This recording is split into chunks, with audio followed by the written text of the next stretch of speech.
bigger names, but you don't show their films. You show the thing that they care about. So when I was thinking about this years ago, I thought John Boyega loves anime.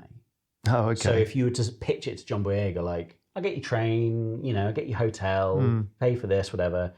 Would you come up and we're going to show Akira? Do you want to talk about Akira beforehand? I feel like that's going to be a lot more of a pull than like, you want to talk about Attack the Block? Yeah. Talk about Star Wars? He fucking doesn't. But it's that like, you know what I mean? I feel like if you approach them in more of a, here's the thing you love, because you don't want to do a talk before a zombie film. Well, that's why I chose it. Well, that's what they originally wanted me to do, you see. Obviously. I mean, no, it's fair enough. They're not, when they initially contacted me, it's like, can we do, I don't know, Dawn of the Dead or something, and I was like, I said I've got no real affiliation. Not affiliation, that's the wrong word. No real. I don't feel that connected to that film at all. No. So can we do the thing? That's basically what I said. Can we do something that's not zombies? Just do a horror movie that I like without also getting wanky and pretentious with zombies and shit. The idea of isolation and you not being able to get away from something that's inevitably going to get you. The Thing is more in line with Walking Dead than Dawn of the Dead. Dawn of the Dead is like very much just attack, run. That's not what Walking Dead really was. Walking Dead was more about that community and the isolation that was slowly just losing its humanity, which is more like The Thing. So The Thing is a better. I think The Thing would have been a better. As it is, a better one for you. Yes, absolutely. Yeah. We're not going to talk about zombies. That's all right. Yeah. Good. Unless all of your answers for the questions. I'll just gear it all back to The Walking Dead. Back to The Walking Dead. Should we begin, or have we begun? I will use as much of this as I can, if that's okay. Excellent. But I will do Welcome to Your Life in Film. I am Ted Bennett. With me this week is Charlie Adlard. Charlie is the artist, and are you credited as co-creator? Not officially. So not officially, so that's not in there. But the artist. But I am. But he is. Michonne's his character of The Walking Dead. You may have seen The Walking Dead on every spin-off that's ever come out for it. I don't know how many there are. Even I don't know. You just accept the checks. Exactly. I don't care. No, I'm just a whore. When it comes to that, someone decided that they were going to blow up your idea, as it were, with The Walking Dead, and they want to take care of it. And if that means you just get a lovely, you get to reap the benefits of it, I think that's fine. But I think if you were actively engage with it, if you were, pushing for more and more shows, I think then that would be a bit like, come on. But if someone else wants to do it, absolutely. That's it. You either go one direction or the other. You either go full-on involvement, someone like Mike Mignola doing Hellboy, or even Robert Kirkman doing The Walking Dead. Whatever they got fully engaged, or you go the Alan Moore route without the slagging off of all the films that get made of his stuff. But it's literally wash my hands. He even famously gave all his money to David Lloyd for V for Vendetta. Oh, really? The money. Yeah, he's a decent. I don't think there's no hiding the fact that the guy's obviously a fairly principled, decent fella at the end of the day. But disregarding his sort of moans and everything about every film that's made, he's always said, and I completely agree with him. He said, what I do is the comic or whatever the source material is, and that's will always be there. That's what I believe in. That's the source material. To me, that's The Walking Dead. I think that is the best way to do it, because if you do become too in your head of owning that IP in every avenue it takes, when does that give you time to create anything new? No, that's why I never. I was asked, but I never took them up on the offer, which was to contribute towards designing, not necessarily designing, but conceptual art, storyboards, whatever. Oh, really? Yeah, because it was just taking me out of doing the comic. Also, and it felt to me like going back. Storyboards for episodes. You can Look at the book. Look at all of the fucking Yeah, exactly. So I've storyboarded this out for 10 years. Crack on. 16. 16. Sorry. Well, showing how far I read. I didn't read 10 years worth.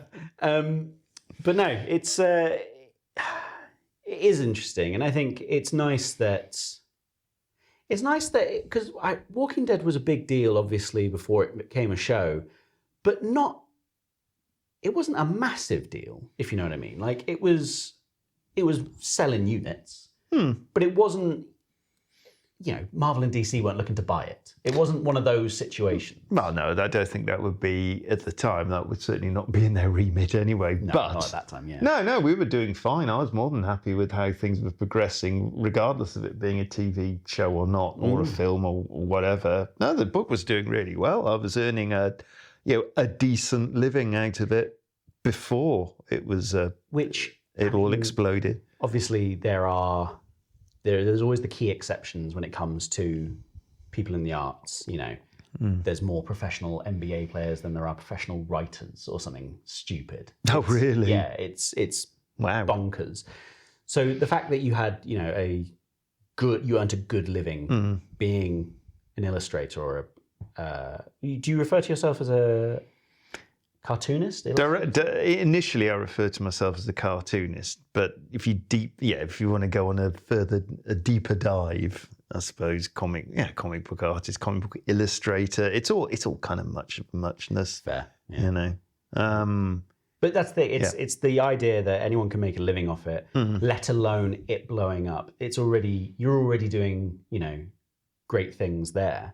But it's weird that this was not your third IP, because it only became an IP well after you had. Well, it was the first IP I had that. It went that way. Yeah, it went from what we originated to movie stroke television. Yeah, because you did Mars Attacks for Tops. I did, yes. So it's, but there was no, Tim Burton never came to you guys. No. Even though it came out before the film. Yeah. No, it was completely unconnected. Burton took his stuff completely from the cards. I don't know.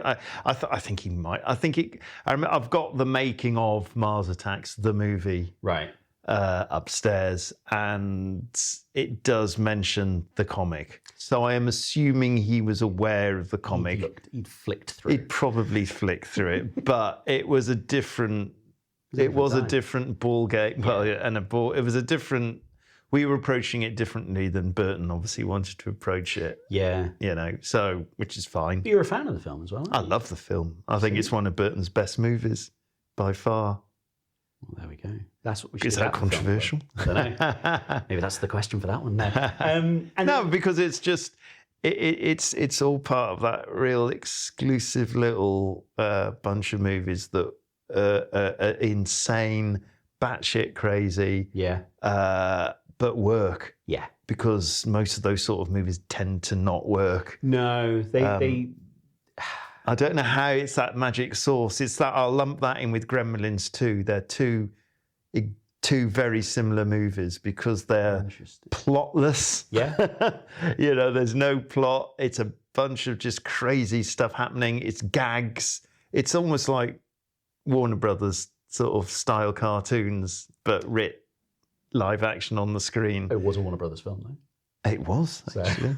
No. Perfect. Is Gremlins Warner Brothers as well? That would be weird if it was. I can't think. But yeah, anyway, it suited Burton because Burton's not interested in plot anyway. Because the only plotted movie I like of Burton is Ed Wood. Yeah.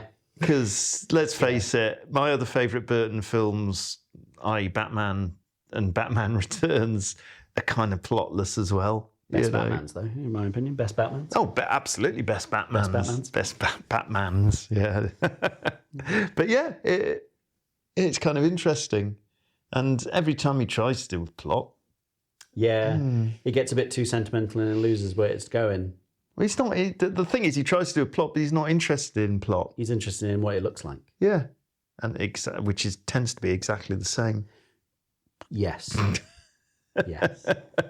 It was unique for the first sort of, I don't know, 4 or 5 films. Sure. But actually, the funny thing is, I think Mars Attacks has a unique. It's the one that stands out in terms of it doesn't visual. look like a Tim Burton film. It doesn't. In all the others, because all the others have that sort of Curly hills and stripes. yeah, and that 50s kitsch, or 50s 60s kitsch. Even no matter what era we're trying to be in, we're doing something else. Yeah. And Mars Attacks doesn't have that. Mm. I mean, it has some elements of, Sarah Jessica Parker. I think she's wearing.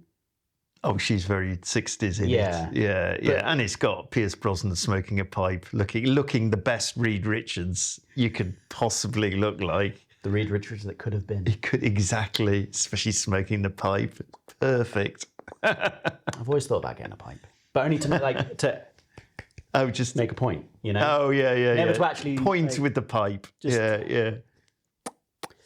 Give it all of that. And then as soon as being like, but yeah, I'll do that.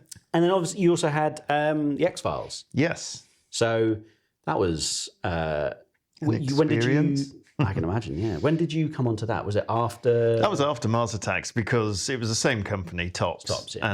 and basically they just acquired the rights and they'd taken a punt with the X-Files as a company because they didn't know whether it was going to be a hit or not. So what series was it at when the comic came out? Oh, it was right at the beginning. Literally. Oh shit! Okay. Oh yeah. It was. We started adapting it. Well, we didn't adapt it. We just did our own stories, but with the same characters. But was it Chris Carter that was writing them? No. It was a guy. Okay. Initially, the best issues are written by a guy called Stefan Petruka, Right. who I'm sort of still in touch with a bit here and there. Those are really good episodes. And I think he wrote he did, whether it was the first 12 issues or at least he did the first year's run. And I really enjoyed working on those. And after Stefan, inverted commas, left, it went kind of downhill from there. It never really, in my opinion, never really recovered. That's why I ended up leaving as well. How many issues did you do of that? I can't remember exactly how many. I can't exactly remember how many issues, but it's probably about 24, 30. I remember doing it for about 2 years. Okay. But then I did these things. I did a couple of outside of the main run. I did these sort of little they were little. You remember the American TV Guide, that format, that sort of small. I don't know what they call that. Well, it's like the old Archie books were like that. And it's like how your Commando, all those British comics that size. We did 3 of those, so they were 60 odd pages each. But of course, it was only maximum 3 panels a page, so they weren't exactly, So I remember doing those on top of everything else, and some other fiddly things. I mean, apparently, I actually at the time. Drew the best-selling comic book ever. Oh, really? Not because we did a 3 or 4 page story in TV Guide. Well done, sir. And I remember Top saying, you do realise, because it sells X at the time, obviously it sells in bloody America, it sells, untold millions at the time. So it was like, hey, I've done a comic book that sold millions of copies, in your face, Jim Lee and X-Men. Yeah, put that on the #1. old CV. Yeah. That'll get it bought. and it wasn't because you'd done a saucy cover image of Mulder and Scully. No, nothing like that. No saucy images. No. Did you ever meet them, Mulder and Scully? No, Gillian good God, and no. It was all very much just us in our little bubble doing our little thing. Fair enough. I don't think they even had. I might be wrong. No, I don't. No, they didn't. They didn't even have. Unlike the Star Trek cast, they didn't have image copyright or anything like that. So I don't think it was even ever passed under their, noses to approve or anything like that. Really? I'm glad in a lot of ways. Why do you think you did them a disservice? Well, no, well, yeah, because my likenesses were so terrible. No, it was because it would just been another, factor of just delays. There was enough. There was enough interference with, because it still had to go under non-comic people's noses at Chris Carter, the showrunner, his company, and was it Fox, wasn't it? 20th Century Fox? Yeah, 20th Century Fox people there. So it still had to go through two companies to get approval. So that was long enough without having to go through the bloody egos of cast as well. You imagine what a pain it would be to do Star Trek books. Because literally, I think everyone, well, at least I know for a fact, at least the main cast had image approval. Yeah. So you imagine old William Shatner going, "It doesn't look like me." Well, that hairline looks a bit further back than I'd like it. Yes. Bloody hell! Can you make me look rubbish? Yeah, I wouldn't want that at all. It's terrible because you're just trying to tell you, because obviously they all want to look good. Yeah. And they're actors, that is, and they don't. I mean, perhaps I'm just kind of painting a very broad brush here, but. I mean, no one understands comics. They just think with the X-Files, people just assumed that their criticism was always, well, that doesn't look like them. And it's like, yes, because it's a comic. It's not a photo story. Yeah. Yeah. And bearing in mind 20th Century Fox have to draw 22 pages of this a month. So that's you're talking easily 30 odd likenesses of Mulder and Scully each per issue.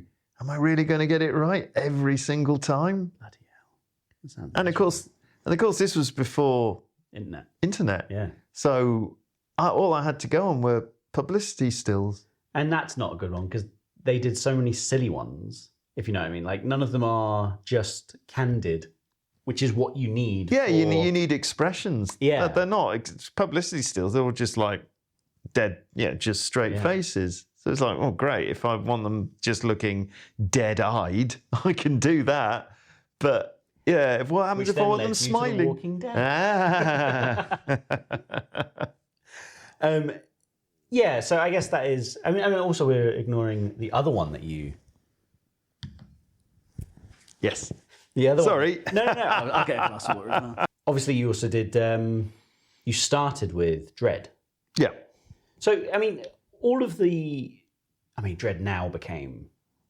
Wait, what year did you do Dread first? Well, I didn't start with Dread. Well, yeah, I literally started with Dread for 10 pages. Yeah. Well, there we go. And then moved on into the world of Dread, but not Dread himself. But what year did you start with Dread? Oof, I'm terrible with dates. It was roughly 91, 92, something like that. So again, it was before Stallone's film. Yep. So much like Mars Attacks was before Burton's film, and you were on the cusp with it. The IPs that you have been attached to that have all become film and TV media, was there ever that sort of choice to go for those things? Obviously, you didn't know they were going to turn into them, but was there a feeling that certain things had a cinematic flair to them that you could get your eye around, and that's why they've become it? I don't know. I don't think so. No. It was the money, wasn't it? Always follow the money. Well, no, seriously. It was just, you want to make a living, obviously, because you can't do it without earning the money. So I just pursued the job after job after job. It was just wherever it was leading me. There was no rhyme nor reason to. I didn't have a battle plan or anything like that. Well, I did have a battle plan, but it was just to keep working. Yeah. That was my battle plan. Fortuitously things turned out all right in the end. I mean, there's, it is fairly obvious, but there's two absolute points of my career, sections of my career: pre-Walking Dead, post Walking Dead. It's as simple as that, because the amount of freedom it's enabled me to do post Walking Dead is so different to what the limitations I had pre Walking Dead. Right. So you're just constantly. It's being the difference is being between being a journeyman artist pre Walking Dead and whatever the opposite of a journeyman artist is. I don't think there's a description. No. For the opposite. Without being whatever, there are very few of you that I think are now given that free rein. There's the big names that are given the free rein and stuff to kind of do what you want now.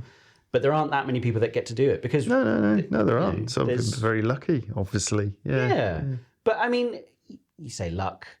I remember things you've told me in the past, which is always just be reliable and do what you say you'll do, and that'll always be looked upon better than you might be able to do better art. Yeah. But if it's always late, no one wants that. No. Exactly. So you say luck, but it is also a personality and a sort of a work ethic that I think brings a lot more to that. It improves your chances. Yeah. Put it that way. That's true. Yes. Yeah. So I mean, obviously we are in your home cinema today. You can only see Vertigo, I think, and Goldfinger. Yeah, but we've also got Raiders, Alien, The Thing, which I love that poster for The Thing. It's great. It's so much better than the Drew Struzan one. Rest in peace. Rest in peace. And then Empire. Yep. So film was kind of how you and I started to get to know each other. So I know your current tastes, but what was the first thing you saw at the cinema? First ever film I saw at the cinema was Robin Hood, the Disney. The Errol Flynn one? No, the Disney. Oh, I'd be so sophisticated if it was, wasn't it? Oh, Father, take me to the Errol Flynn. I wish to see Errol Flynn. Yes, I wish to see the Errol Flynn Robin Hood. The animated one, the with Disney Fox one, yeah. Okay. And I think looking back on it now, because that would have been mid-70s. I'm pretty sure now it must have been on its initial release. Okay. Because obviously I didn't know at the time, but of course you got used to, because Disney obviously always had that thing before obviously VHS and everything, of re-releasing each animation. Yeah. I think they had a 7-year rotation or something like that. Or whatever it was, So, and it wouldn't have been on one of those because that would have because obviously Robin Hood was mid-70s, and if it was on a rotation, it would have been 80-something, I'd have seen it. So, and it definitely wasn't that. So, and it was in Wales, in Pwllheli, of all places. Why were you up there? Because you're Shrewsbury native. Yeah, well, my mum and dad had a holiday sort of place up there, halfway up in this small cottage, and so the older I get, the more I understand that. My parents, we left London when I was about 6, and at the time I was like, "Why do you want to live in the middle of the countryside? Like, God, no, I can't see all my mates and do stuff." And now I'm getting to about the same age they got when they moved, and every time I'm always just saying to Kirsty, like, "Let's just go buy a field." Miles around so no one can get to me. Like living halfway up a mountain, it's like, it sounds lovely. Yeah. Well, again, I think I probably had the same attitude as that's probably I think my mum and dad had that up until I was about 12, something like that. So yeah, you missed your friends. You did. We did have friends up. Actually, quite often, but not the same. I was always jealous of my friends who lived like on estates because they got to after school all hang out on the street or whatever. Yeah. And I had to live in the lovely countryside with acres of field around me. But so anyway, so you saw Robin Hood. Do you reckon there's any seeing animation that big for the first time? Do you think that influenced a future career in illustration. Oh, not Robin Hood especially. No. I mean, the cell shading in the yeah. I mean, multi-layered. I did like the combination. This probably goes to me why I like, let's call it by its proper name, bande dessinée, which is French comic books. I did like that combination of sort of the flat line art of the animation and the beautifully painted sort of backdrops and backgrounds and everything. And how they were painted on multiple levels. Yeah. And then rolled. Yeah. So that scenery went at a slower pace when someone was running. Do you know about this? Oh, yeah. I thought you were going to be like, no. And then, having each layer all different, it's such a beautiful technique. It's a great, It's just like, that's... Well, actually, just as an aside, there was what I first realised about that, when I first realised about that technique was not animation, that was Thunderbirds.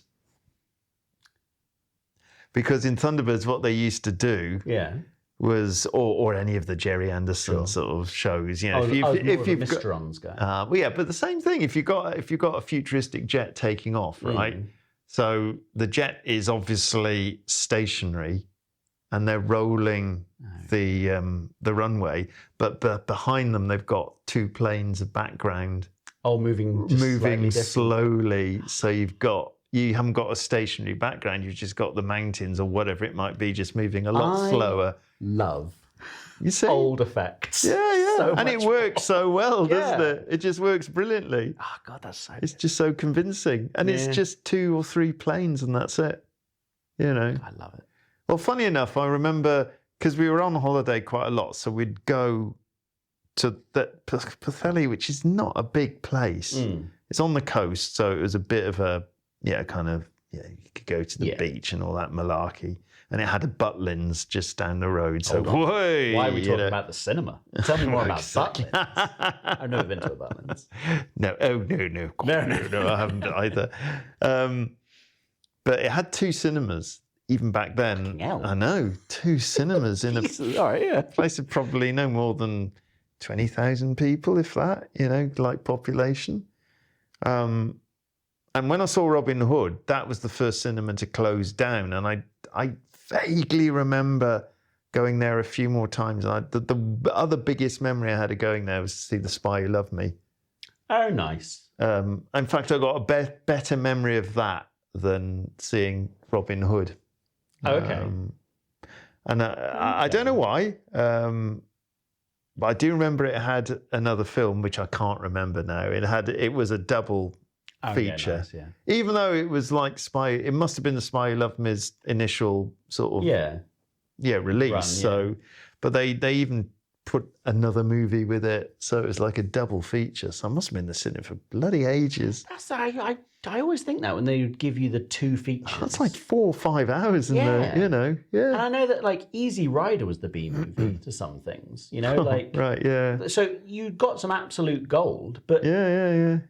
That's not a short film, And if Spy Who Loved Me is well over 2 hours. You've got that, a brief intermission, and then another film. Yeah. The pictures at what, like 6 o'clock at night, and then not coming out till midnight. That sounds lovely. I genuinely can't remember. But I saw quite a few, shall we say, formative films of my at that cinema. At those cinemas, just because I was on holiday, and what else are you going to do because we'd literally go up there for 3 or 4 weeks. Yeah. Oh, right. Okay. Oh, yeah. Proper. Yeah. Just you're gone. Oh, it's summer holidays. Let's go up there for that long. So what are you going to do on a rainy? Oh, you're in Wales on a rainy day. They're rare. I don't know what you think. No wonder there's 2 cinemas. Yeah, exactly. Yeah. I also remember actually the other big memory of those cinemas is the one that lasted, because that other one closed probably in the early 80s, I think. The other one that lasted was like an old theatre type cinema, so it had a balcony and like a wraparound balcony. I remember going to see The Deep there. What's that? 1981. Nick Nolte. Was it Nick Nolte? So it's a I can't remember. All I can remember book, isn't it? Yes. It's a Nick Nolte film. Nick Nolte's in it. Oh God, must be one of his first early doors. Yeah. But it was early 80s, wasn't it, I think? Yeah, and Robert Shaw. Really? Yeah, he Oh, bloody plays hell. like the I'm going to have to look up the deep cast. sea. Please. I own it. I'll, Oh, you got it, right. I've got a copy. I think I Right. bought the 101 did a release of it. So Right. yeah, All I think remember, of it had a killer eel, electric eel or something Yeah. in it, didn't it? definitely had that. Did you Yeah. ever read it? No. It's not. Not great. It's not as fun. All right. Not as fun as yours to read. But But I remember going to see The Deep, and I remember that's the one and only time the film broke, watching The Deep. oh wow. So in the cinema, and suddenly it did that thing. Well, it did the thing that Gremlins 2 did brilliantly, which is suddenly the film just burns. Yeah. Suddenly it just went that, and the screen just went white. Terrifying. And everyone sat in the cinema going, what's happening now? And I could hear shouting from the projection booth. I remember that, obviously arguing. Yeah. As a projectionist, I've only ever had. I've been in a screen when there was a burnout, and I've been a projectionist during a burnout. Oh, really? Yeah. Really? Only one though. It didn't happen as often because usually the lamp would like shut, or Right. before it got to the point of burning out, you would shut the like manual shutter. Right. You know what I mean? So it didn't burn through. But How did you know it was going to burn then? because you get a brain wrap. What's that? A brain wrap? So Sounds fun. they're not. They're terrifying if you're not expecting them. Right. So films are on big platters. Well, yes. And then you do all that. But then you put this Variac brain unit. No, the Variac's on the slider, but you put a brain unit in which you meant to lace a certain way so that it peels the film off the reel and it doesn't get kinked or sort of like caught on anything. Sometimes the film is a bit sticky, or it's old and it's just a bit knackered, or it's a bit torn. And it kind of just doesn't feed through quick enough. So then the film keeps spinning at its normal speed, but the brain unit just gets wrapped in film. Oh, no. And right. You can. So it's just piling up, basically. It's just getting tighter and tighter onto that brain unit. Yeah. Now, if you catch that early, you disconnect the motor and you just spin the tray the wrong way. Right. And then you kind of like loosen it off and then you try and get the thing out. Sometimes it would catch and you didn't get there in time. And then because it was just not moving here and all the gears and cogs are pulling the thing through, the film would just snap and tear. Right, And that's it. And then you'd have to go over, turn the film off, find the two bits, clean the cuts off, splice it back together, relace it, put it back on. That's quite a long time then, isn't it? Yeah, well, it shouldn't take long. You're meant to be very quick on it. Right, okay. And then other times is you get a burnout where it doesn't snap like above or below, if that makes sense. Like if it snaps at certain points going into the turret, then the motor will just feed what's left out. But if it gets caught at a very specific point and the film is in the trap, then it will burn through. Right. And then you'll get a burnout. Oh, So, can you remember what film that was? I don't remember that film. Oh, right. The worst thing I remember at the cinema was when I dropped a print, and it was Moliere. Oh, Yeah, I've never seen that film, and I never will because it was in my first 2 weeks. I dropped a print, and I mean, literally, you were carrying the reel out of the canister. I presume. I was taking it off the platter onto the rewind bench, and I forgot to put the middle support ring in. Right. So as soon as I turned the motor on, it just Oh my God! It just like frisbeed out. Oh, and I did not know what to do because I was new, and I was just panicking, and it was my first like solo shift. Oh. And then the next day I came in, and it was just all in a bin bag. And Rich, So this is the Cineworld. yeah, this was at Cineworld, God. and Rich, I came in, I was like, "Did you save it?" And he just took a swig of his coffee and just went like that, and there was just a bin bag on the side, and I was like, "Oh fuck!" And he went, "It's fine, it's fine." And then he went, and then Aiden, one of the guys that we worked with, was just like, he was saying, "Why the fuck did we hire him?" Oh, really? And I was like, "Oh fucking hell!" But I worked there for another 2 years, so. But yeah, Wonderful. there's some good stuff in that booth. But yes, so yeah, I think when you had to go to the cinema to experience your cinematic films, it's odd. I've heard a few people now say that either a Disney reissue was the first thing they saw at the cinema, or a Bond film, because I guess they're... Well, they were once every 2 or 3 years, so you're going to catch one. Now, will we get a Star Wars film every fucking year, or a Marvel film every fucking year? Well, it would have been something. Well, nothing. Well, yeah, it's probably the equivalent of seeing a Marvel film, isn't it? Well, that's even more bloody regular, isn't it? Right. You know, Content. Well, exactly. Yeah. But so, if you had to go to the cinema, what was the films that you watched over and over again as a kid?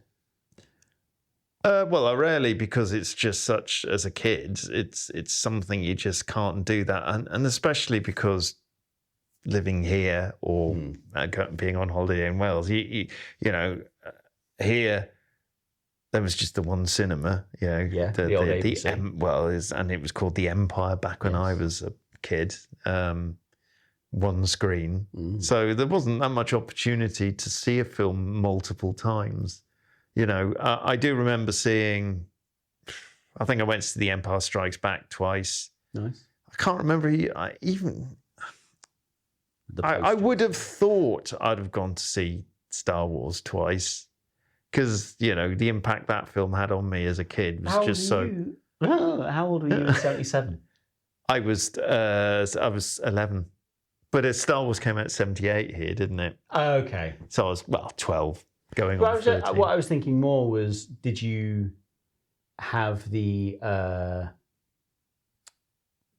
sort of ability to just take yourself to the cinema at that age? I remember going to see. I'm not sure about Star. You see, this is the weird thing. I can't remember whether I saw Star Wars with my mum or dad. Probably would have been my dad, actually. Yeah, and I think I probably would have seen it with my dad, because being 11, I definitely saw Empire.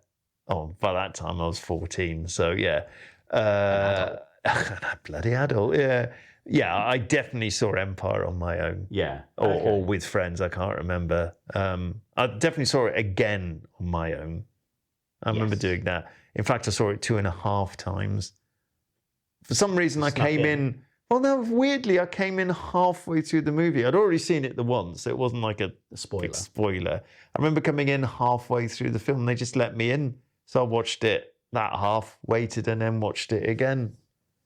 So, bit weird. Yeah. A bit weird. And then it's not like a multi-screen cinema where you can just sneak in and I was going to say, between. like, maybe you went into the wrong one, but no, the Empire was a one-screener. It was just one screener with you know, a person on the door. I did like that. The one down Mardle. Yeah. Yeah, I really liked that cinema, because it was open for a couple of years after we moved here, before it got turned into a fucking Pizza Express. Yeah. But I remember seeing Men in Black. Oh, okay. There. Right. And the dream for me is to one day have my own cinema, but also for it to be its own freestanding building.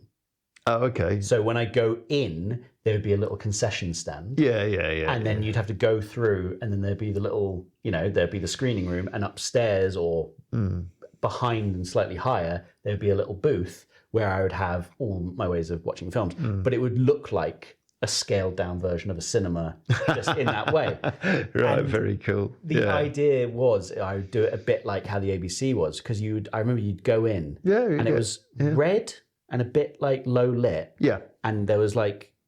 Yeah, the box office was literally on your left as soon as you went in. And then there was the concession stands next to it on your left. Film posters on the right. And then there was like a little display cabinet just when you were about to go through. Of any merchandise or memorabilia or anything like that. There was these Super Soakers that were Men in Black themed. Oh, okay. That were on sale there, and I thought that was wonderful. They always had at least a film poster, obviously, for what was on, and then a couple of coming soon film posters as well. So, you know, which is just one of the things you think about when you think of multi-screen cinemas now, how little film posters there are. I used to take so many film posters when I worked at the cinema, because every week you'd be updating them. Yeah. And you'd be like, well, that's a cool one. I got one of the original Cloverfield ones where they hadn't put the name on it yet. Oh, really? Because the teaser for it was just the Statue of Liberty missing its head. Yeah. And like and no name. and no name. And it was just meant to be like, what the fuck's that? Right. And I got one of those. I've got a Mystery Men banner. Oh, really? Yes, that was in that was Cineworld, Yeah, and yeah. they were literally. I think we went to see it on the last day it was out, and whoever was working there at the time, I remember they were taking this massive banner Vinyl thing. banners, It was literally as big as the screen there, Yeah. and I just said, "What are you doing with that?" And they sort of just shrugged and went, It goes in the bin. "Probably go in the bin." I said, "Can I have it?" They went, "Yeah, if you want." I had And I've still got it rolled up somewhere. put it up somewhere. Use it as a blind. I had the Master and Commander one. Oh, really? Don't know why. It was probably the width of that wall. Yeah, It was they're the massive. stumper but longer ones that went down the corridor, not Right. the tall ones that went in the window. Right. And when my brother worked there, he got that. Mm. And then when I worked there, family business, I would get the posters and then also the cardboard standees. Yeah. So I had the Kingdom of the Crystal Skull, Oh. but I had the full size standee that was the entire height of my bedroom and took up probably like a third of it in the middle. Bloody And hell. it was just, I had that there. And Right. I loved it. I loved it. Shame about the movie. Yeah. Yeah. But a great cardboard great standee. cardboard standee. But yeah, now when I go to the cinema, there's just, the posters are just, Oh well, they're don't so get matter of fact. don't get me started on film. I mean, if only they could always do that. There's so many really good, still really well designed and inventive teaser trailer type Yeah. posters. Don't get me wrong, that the imagination is running wild with those. But as soon as it becomes the general release ones, it's just they just fall on the ultimate generic Floating imagery heads or for something. everything. I And just it's don't know why people don't paint them still. Like, to me, a painted film poster is where it's at. because the general public love a photograph. They just love realism. That's why I find. I know. I am constantly as artists, we constantly battle against this. It's like you doing stuff for yourself. You suddenly over the years, it's not much of a surprise to learn that the two things the general public like, and I'm not insulting the general public because Fuck 'em. You heard it here first, everyone. but we're not. We're not all artists. There's a lot of things I can't do, which I'm sure people would hang their head in shame over what I can't do. So this is no criticism, but in terms of art, what the general public like are detail and realism. It's as simple as that. And the more detail you can put in, the better. The more realism you can put in, the better, regardless of any element of design. It's because people are so afraid of not understanding art. Yeah. So when they... That's why the bloody Haywain by Constable is one of the most popular pictures ever. Do you know what I mean? There's a reason for it. Sorry, it's the second time you've ragged on Constable to me. Have I? And I love that you're like, fucking stupid. Stupid Constable.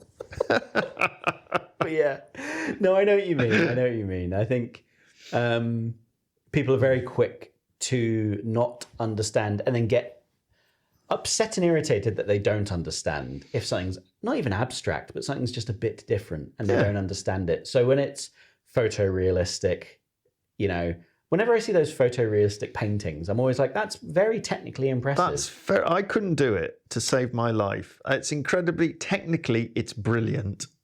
But I would actually rather a photograph. Yeah. Because I feel a bit like... Well, the technique's so good because the artist has hidden his technique. His technique is good enough to hide the technique. Therefore, why not just look at a photograph? Because you can't look at that painting and get inspired by it because it's so bloody perfect. Yeah.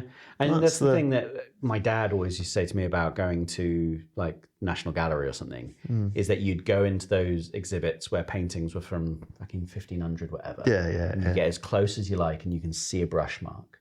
And he was like, 500 years ago, someone put that brush mark in, you see the movement of the like the bristle marks. You can see how it's gone down. You can see where it's layered on top of something, and you can see that if you get up close, that doesn't really make sense. But when you blow it up, oh, it looks great. Yeah. And that's just from one brush stroke. But when you get to those hyper realistic ones, it's like you can't even see the brush strokes. It's like, all right, great, cool. So what am I getting from this? So I may as well just be looking at a photo now. Yeah. Now there's no grain in that photo. It's like, yeah. but texture adds atmosphere. No, okay. But hey, what would we know? No, absolutely no. So I do mourn the loss of the great film poster, and we are losing the artists for it. I mean, like we mentioned Drew a moment ago, and we also lost. I've forgotten the name of that guy. Yes, the guy that did the Star Wars guy. We lost him recently, and it's just all very. Yeah, Bob Peake, obviously a classic. Yeah, I mean he died quite a while back, obviously, but no one's picking up the pieces. I assume he's gone as well. Ansel must have gone. Yeah, Rosetta. Yeah. Oh, he died a while back. Yeah, you know what I mean. It's like it's just. I don't feel like no one's picking up. There aren't really anyone doing that. Well, because it's not commercially viable anymore. There are, I'm sure, I am sure there are people who can paint like these guys you've just mentioned, but they aren't doing it, and they're not doing it commercially because there's no one's going to. There's a very, very, very niche market out there for that sort of stuff. Yes, but like Mondo, for instance, but it's very niche, and most of those people probably make more of a living out of doing it as commissions for private collectors as opposed to commercial enterprises, because it doesn't sell. It literally doesn't sell anymore. But do you, you don't have to answer this, but do you do much in the realms of private commission? No, I don't. No. Is that through choice or through lack? No, that's through choice. Just because... I've got a very particular view of doing commissions in terms of this goes to playing music in a band as well. It's a lot easier to play to a bigger audience than one or two people, because when you're playing to an audience, and this is obviously with comics as well. If it doesn't freak me out that I'm drawing for X thousand readers. No. Because you're going to hit law of averages. Law of averages. Somebody's going to like your work. Yes. Whereas if you're doing it as a commission for one person, that one person has to like your work. The disappointment can't be sort of hidden if they're like, oh, is that it? Is that what I'm getting? Yeah, exactly. Like, you're getting an original piece of art, dickhead. Yes, that is what you're getting. Yes, but and I've kind of learnt my lesson from that as well, because I've commissioned people in the past, artists to do it, and I got to admit, I'm never going to do it again. I've only done it a couple of times, but each time it's been disappointing, because I've said to them, thinking that this is what they want to hear, I know what you're going through, because I'm an artist myself, so just do what you want to do and I'll accept it, sort of thing. Yeah. And I have accepted them. But you've gone, what was this? As good as I preferred the thing that I saw in the gallery. You gave a better one over there. Yeah. Well, yeah, exactly. The best thing to do if you're buying artwork like that is just literally go in a gallery, go to a dealer or whatever, and just look through the stuff and go, I love that one. Yes. I buy that one. I do agree with that. Yeah. I think that having a commissioned piece from an artist that you really like is obviously a lovely luxury, right? It's something that you didn't think you'd be able to do, but it's one of those like, oh yeah, go on, that'd be lovely about that. But the artwork that you originally saw of theirs that inspired you to think, oh, I would go and approach them. It's like, that's the piece you probably should have got. Yeah. Not an original, an original piece, but not a bespoke piece. Exactly. For you. Yeah, and I think it's, you've got to be a bit more. You do have to be careful when it comes to, specific artists, because you collect a lot of comic artwork yourself, like pages, don't you?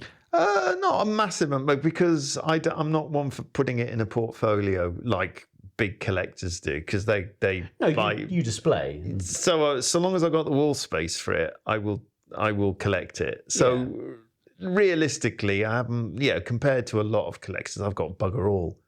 But that's only because I want to put it on the wall. I want to look at it. I don't want to just put it in a. But No, I know what you're saying. You have key pieces that are.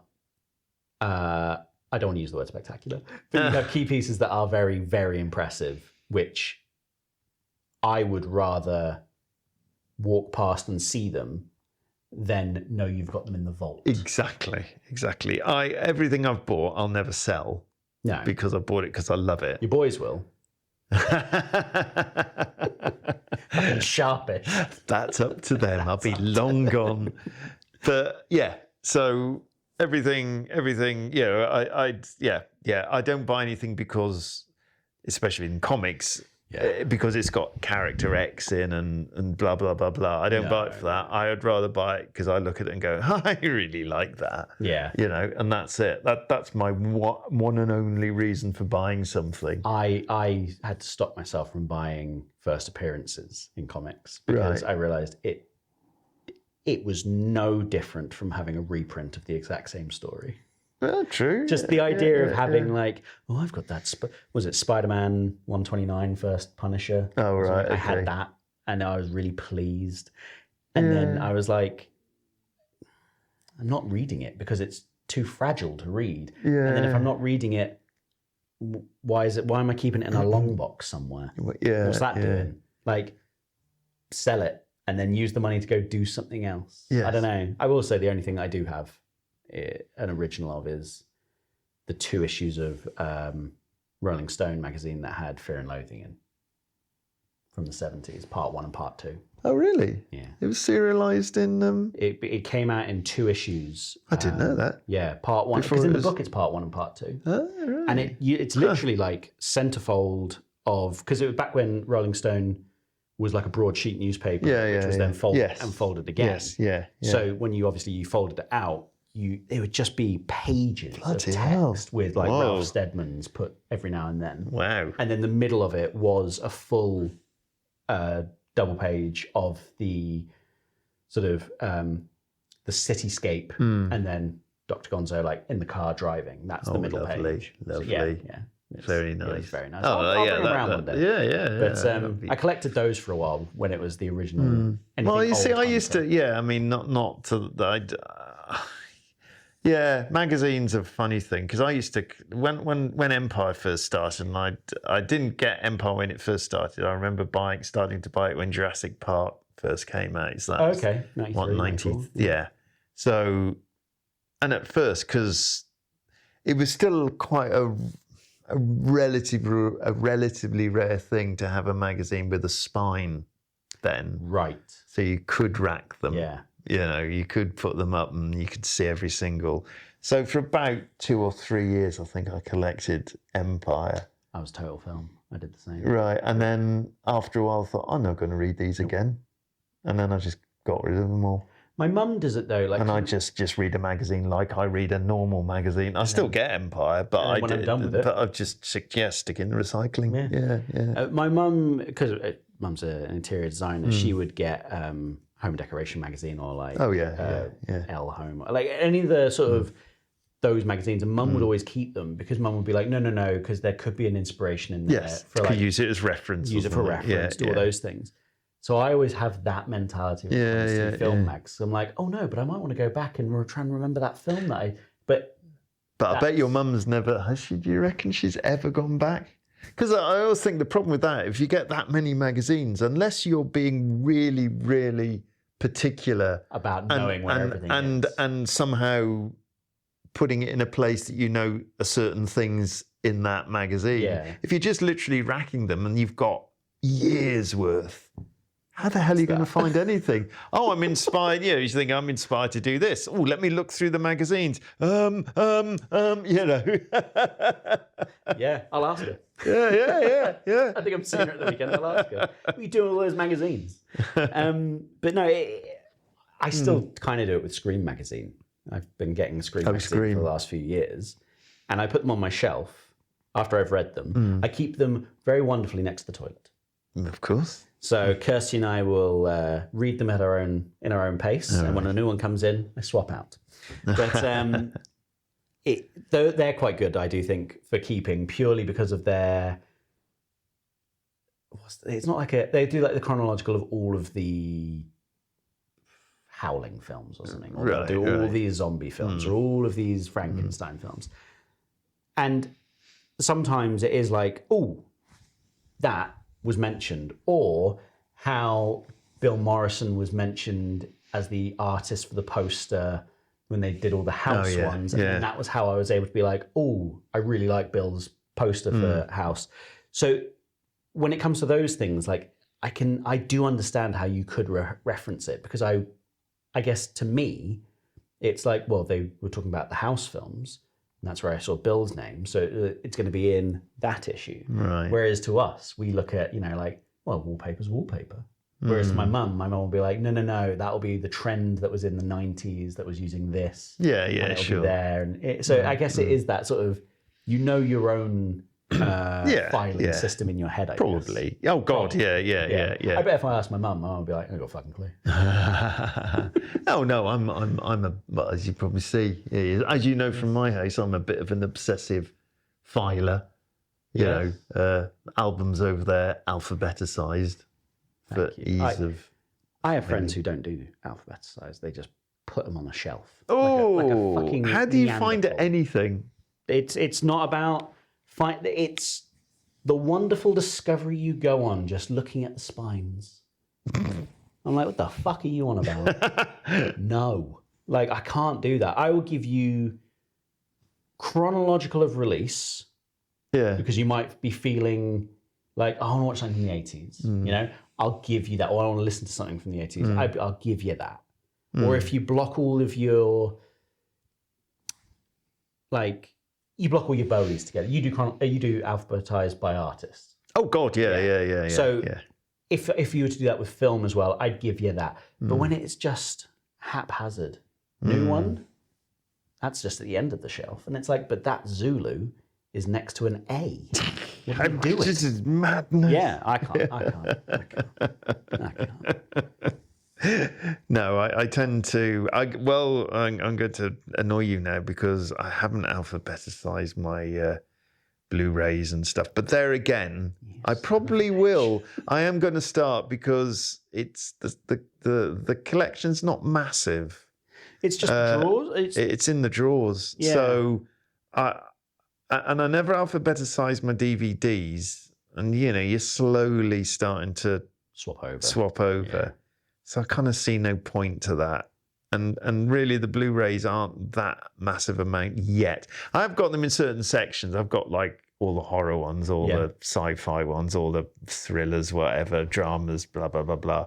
So they are sort of sectioned off. It's not just one massive row of everything. Film. Yeah. But there again, I don't know. Yeah, it's different to music because, not many people rack them genre and alphabeticize. I haven't got my rock section, then my funk section, and do you know what I mean? Yes. You just alphabeticize that. Whereas films, I don't know, it's weird. With films, you do tend to genre separate them.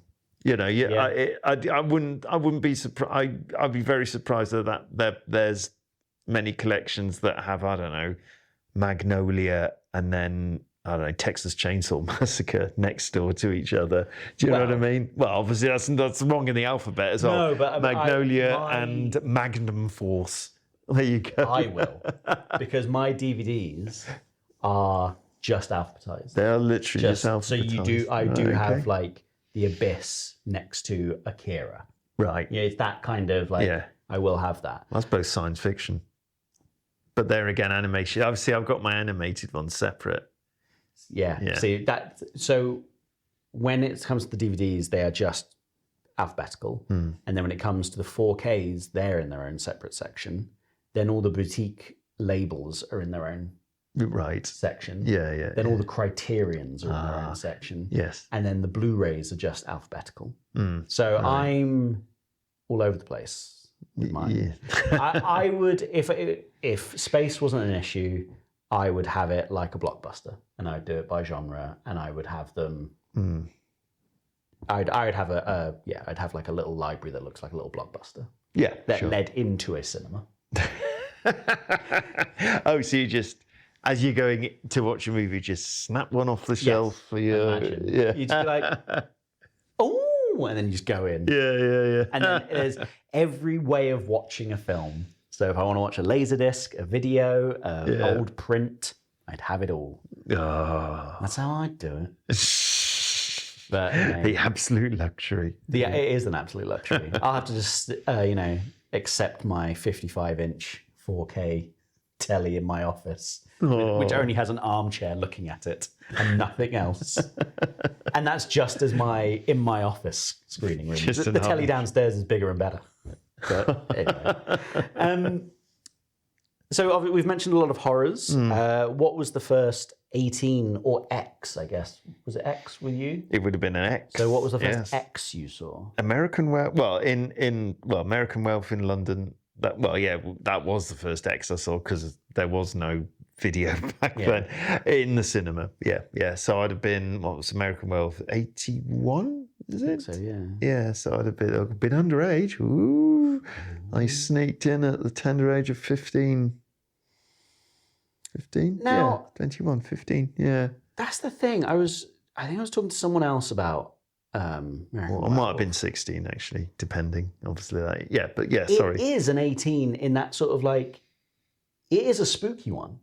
You know? It's proper scary at the beginning. It's proper scary. Yeah. Like... And there's that classic, the Nazi stuff, that's a fucking shock. That is when, I always go with the bit where he's in the bed and he's all like, weird, like it's proper gory. And Jenny and Agutter. He's got Jenny Agutter with her boobs out. Let's not gloss over that. Absolutely. Well, she did like getting naked in the 70s. Old Jenny, we all liked watching it.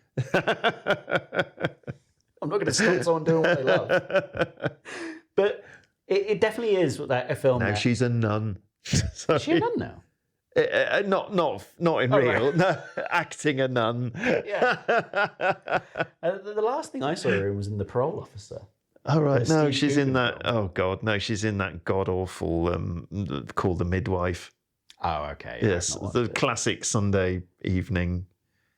No, fair. No, thank you. Yes, no.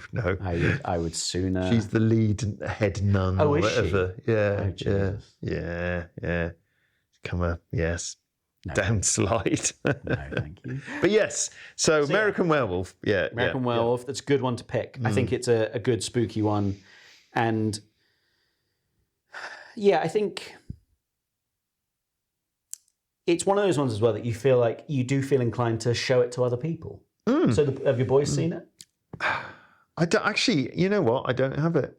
I don't actually. I should. Yes, I know. There's a 4K of it out. Go get it. I might have to get it. Yeah. I don't know why. I don't have it.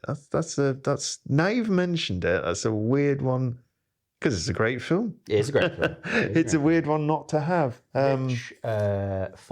Rich did a piece of fan art for American Werewolf that used to sell on his Etsy page. Yeah. And then David Norton used it on his website. Really? But didn't credit Rich. Ooh. But then Rich was like, but I'm selling prints of American Werewolf stuff without your okay. Yeah, so like, you can't really, And I was like, I would have reached out and been like, yo, Dave Norton. Eh? Or you want to be solid gold? Yeah. Or you just say, hey, why don't we both copyright each other's then? Yeah, you scratch my back, I'll scratch yours. Please sell my prints on your website. Yeah. But I do remember seeing it in the cinema. Definitely. That had a bit of an impact. Oh, I've seen it. Yeah. I don't think I've seen it in the cinema. Yeah, that was good. That was back at the Empire. Oh, really? In Shrewsbury. Yeah. That one was definitely. I can't remember. I wish I could remember my first film I saw at the Empire. It might have been Star Wars. I don't know. For, I believe, was it Battle of Britain? They had a Spitfire that they suspended from the outside In the Empire. no way, really. No, I don't think it was a full-size Spitfire. Well, no, that would have been quite amazing. Yeah. It was a scaled-down one because there used to be a big black and white photo of it in the staff corridor at the cinema. Huh, really? And the bloke who had a cigarette in his mouth, like roping it down the side of the building, looked just like me. Someone written Ted with a question mark, put a post-it on it. Excellent. And I was like, I don't remember, maybe that was me. Ooh, spooky. So what was the first film you considered grown-up? Well, surely that. Well, I mean, yeah. So you mean in terms of more drama? Yeah. Rather genre. I think that's how I've always... Yeah. However, gotcha. when I think about that question, Ooh, I think of it question. more in a... You're watching a film, not a movie. Yes, yeah. I mean, I do remember going to see, not that it's particularly grown up, but I do remember going to see Grease with my mum. Okay. That would be 78, I presume, or 79, depending on when it was, by the time it had come out over here. Yeah. That was probably the first non-genre film.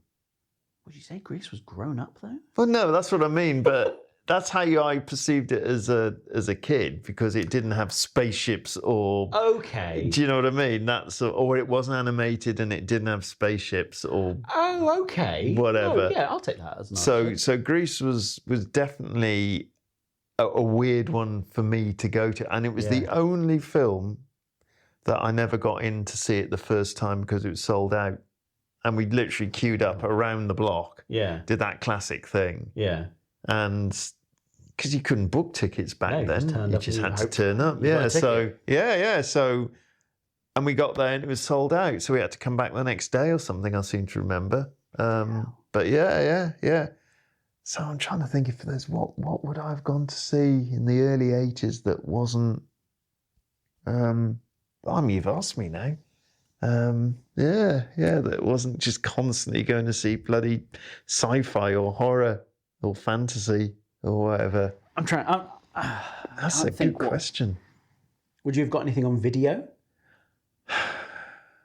Well, we were quite lucky because we got video quite early. Did you go straight in for video, or were you was it a V2000 or a? No, it was straight VHS. Yeah.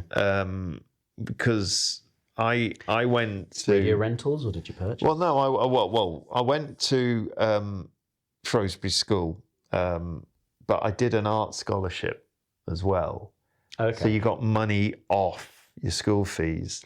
Right. So I started there in 79. And I think by 81 or 2, something like that, my dad said, well, let's buy something like nice for the like family. Oh, nice. With the money we've saved. That's a nice thing. And we got a VHS recorder, so it's a bloody huge, heavy thing. You know, because was it remote on heavy. A cable? We had a remote on a cable, which was basically play and eject. I think that was the only two things. Else do you need? To be honest, I've lost the remote from my VHS in my office, so I'm actually quite pleased that I'm not too far away. Oh, because right. if I have to pause it for any reason, I'm like, oh, for fuck's So the big old chunky buttons and everything. And went straight to VHS. We didn't do Betamax or anything like that. No. I've never seen a Betamax. Never watched one. Well, I probably haven't either, because we went straight to VHS. Yeah. So, I think if I was to bring a Betamax player into the house, Kirsty might lose her mind. Got this. Yeah, another fucking useless piece of physical media. That means you're going to have to go and buy all these old Betamax. I don't know. Are they even available? Yeah, you get on eBay. Right, okay. Because I want to get Jaws on every form. Oh, okay, right. And I have it on most. So right, I really okay. want to get it on all of them. So, so we had it really early. And I think I totally remember the places I used to get videos from. And the first shop I remember getting VHS from was this shop, which was also on Mardle, where the Empire Cinema was. Okay. For any of you guys watching or listening to this that think, what the hell are they talking about? It was a shop. It was like a hi-fi. Well, it just sold white goods, hi-fi, all that sort of. Okay. It was called Medlicott's. I remember that. Oh. And it was just literally next to the cinema, a couple of doors down. No, because there used to be the Hoover shop. Yes, it's still there. It's not that place. No. Okay. It's quite a much bigger. I think it's a Okay. charity shop now or something. Right. But it was a big old place because obviously it was selling loads of white goods, and so it had to be by its very nature. And they started a little video rentals thing at the back. I do love that about the early 80s, that it was just anywhere. Yeah, well, there were no specified, this No. is so far before Blockbuster or anything like that. So it was just newsagents, little places like that. It was the petrol station in Shawbury that used to. Yeah, and you had to have a membership card. Yeah. So you had your little card, which I paid money for to be a member, even before you could bloody rent anything. You had to Pay pay. for the privilege. Rent To from go us. with the little card. Please. Yes. And they'd log your number. And the first film I got was this obscure, cheapo film called Laser Blast. Laser Blast. Yes, Laser Blast. Who? My brain is destroying itself trying to think of any. Was. When was this? I'm trying to think of the guy. He was Tom quite. Selleck? No, he was quite a famous. The filmmaker, or not the filmmaker, but the guy who produced it was Charles Band. Oh, Remember him? yeah. Yeah. Famous for loads of cheapy. Yeah, but Laser I'm sure Blast. it's Charles Band. Yeah. Okay. I liked it. Liked it. I didn't like. Well, liked it. I mean, because it ends up. I think it's about a guy that acquires a laser gun, an alien laser gun, and obviously goes around some cheap sets blowing up things with his laser gun. But Beautiful. at the end of the film, I think it's at the end, or was it the beginning? I can't. Anyway, at some point, there's some stop motion animated alien lizardy dinosaur-y type things with laser guns. Whether they come to take it off him or what, I can't remember. Yeah. But that's the best bit in the film. Yeah. It only lasts for about a couple of minutes, if that. But that's the best bit. And I'm sure... I can't remember the name of the animator. He was a famous at the time, not Harryhausen, obviously, but he was another famous. Like I think he was a Tippett or something? student. No, he wasn't Tippett, but he was a student of Harryhausen. I seem to remember. Oh, okay. That had done the animation for that, but I distinctly remember watching that film and it being utterly magical, because you're watching a movie that you've bought. Yeah.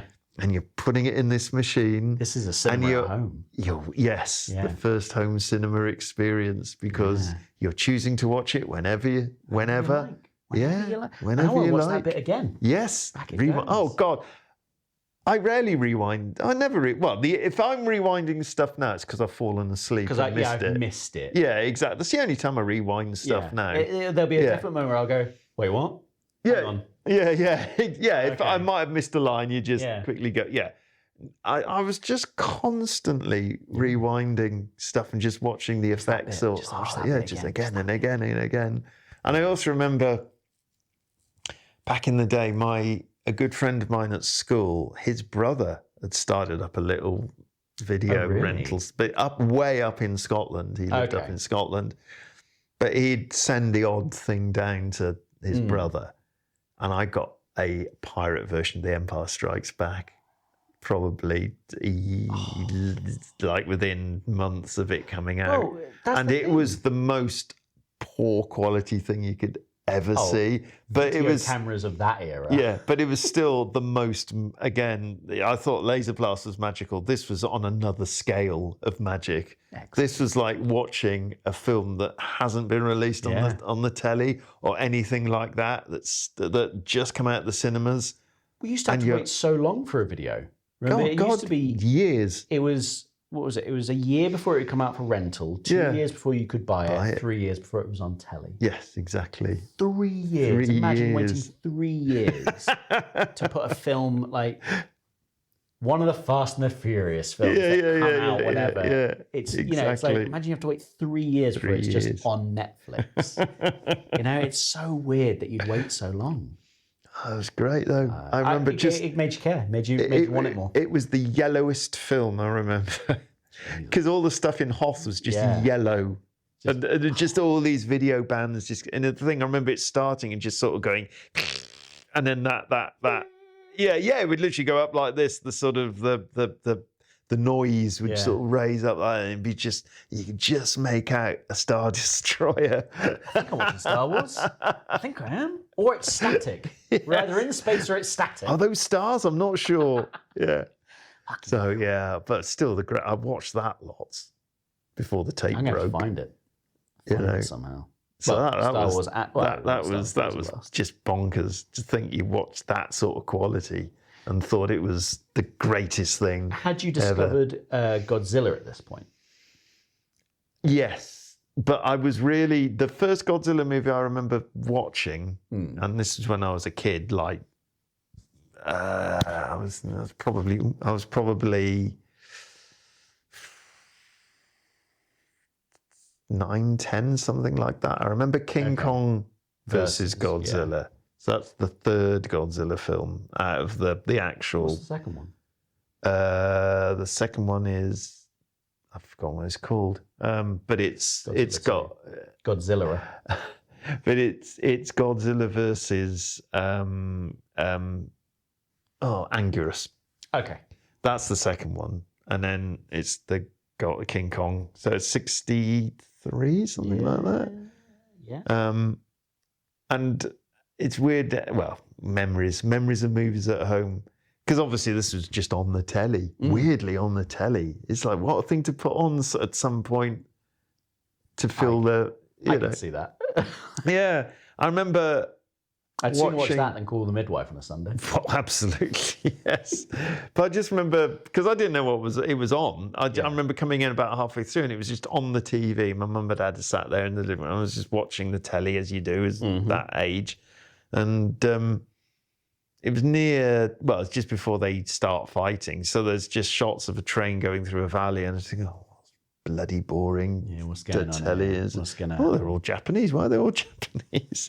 Yeah. My mum and dad watching this foreign film. Yeah. Well, God, there's even more boring. It's got subtitles. Well, no, it was dubbed, but still, and then suddenly, either Godzilla and King Kong's in the distance. You suddenly go, what the hell? I'm in, Mum. Yeah. I'm in. And again, at the time, to a 9 or 10-year-old, it was just the most mind-boggling thing I've ever seen, and they only get, I'm going to say the word better, but they only get better in their sort of ridiculousness. Yes, absolutely, I mean? Yeah. If you catch them early, like imagine if you'd come in, Mechagodzilla, you'd be like, oh, this is good. What have they done before? And you'd be like, oh, some of them are good. Oh, they're not getting as good. Oh, okay, they're old. If you start with that first old one, you're like, okay, I'm on the journey now. Yes, exactly. Well, not that I was aware at 9 or 10 or whatever, but I also remember watching. Well, it's because they all had multiple titles back in the day. Okay. And it was billed on the television as Monsters from an Unknown Planet. And I always remember that, which is such a bloody weird title for a Godzilla film. But it was the 74 Mechagodzilla one. I can't remember what the official title for it is now. Isn't it just Mechagodzilla now? Well, no, there was this is the second appearance of Mechagodzilla, because he's been rebuilt by the aliens. It's also got Titanosaurus in, so it's a big 3-way monster mashup. And again, by this time I had a video. This is our post buying the video recorder, and I remember recording it on the television when it was on. Nice. And I must have played that to death. And I remember constantly talking about rewatching stuff, constantly watching the effects over and over and over again, watching Mechagodzilla's hands do the firing off his bloody rockets and the lasers from the eyes and his chest and all this sort of stuff. And the weird way they edited it. It was different editing. I don't know whether I noticed that as much back. I was kind of weirdly aware of it, the editing of it. Right. The way it was edited with the explosions and everything. It was different to, kind of Western editing, shall we say. But yeah, I just loved all. I just remember poring over that film. And now So you've got your Criterion. I have my Criterion Showa Because era Godzilla. you're not a Criterion collector. Not specifically. No. I don't go, well, I must get the You're more of Criterion. an Arrow man. For films wise. You're a mixed bag. I'm a mixed bag. You take what you want. I really should look through the Criterion stuff and get a few more, I've got to admit, because it's not There are a something lot that... of lovely ones. Yeah. But It's I not... think I've bought most of the ones I want. If that makes sense. Right. So I'm getting now to the point where whenever I think like, a new Criterion would be nice, I'm almost being like, well, I've never seen it, but if it's a Criterion, it's probably good. Yeah. And I'm not buying it because I want it. I'm buying it because it's like, well, okay, it's Criterion, so it's going to have a certain quality. But then it's a bit like, yeah. well, that's just a bit snobbish. So Yeah. probably shouldn't do that. Well, I tend to, what I also tend to do a bit more nowadays is, well, similar to kind of what we were talking about right before you got here, before we even started filming, was, when you're a bit more, financially able, I will buy stuff to, inverted commas, help. Yeah. The filmmaker or film, Yes. like I remember specifically wanting to go and see,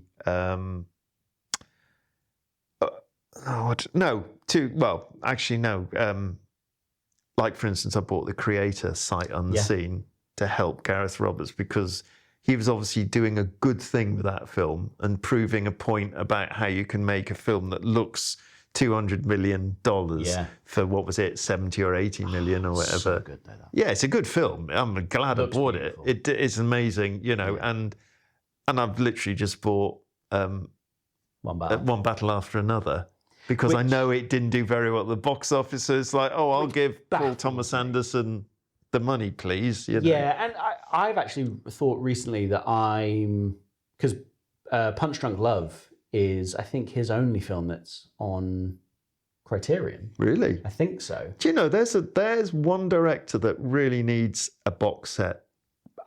Why haven't they never done a box set of Paul Thomas Anderson movies? Did that Peter Strickland box set, which we both got. Which is a lovely, beautiful package. They've also got a Wim Wenders one, Right. and I think there's a Haneke one that they also did for Curzon. Yeah. But it's like, you should do one for P.T. Anderson. Yeah. Because Inherent Vice, I'm not a massive fan of. But That's the only otherwise, one I've not seen of his, actually. I would happily rewatch it to see how I feel about it. Right. But the man doesn't miss, in my opinion. He makes a good fucking film. Yeah. I think he's one of the last directors that is making grown-up adult films that aren't being sort of quippy and jokey. They're funny.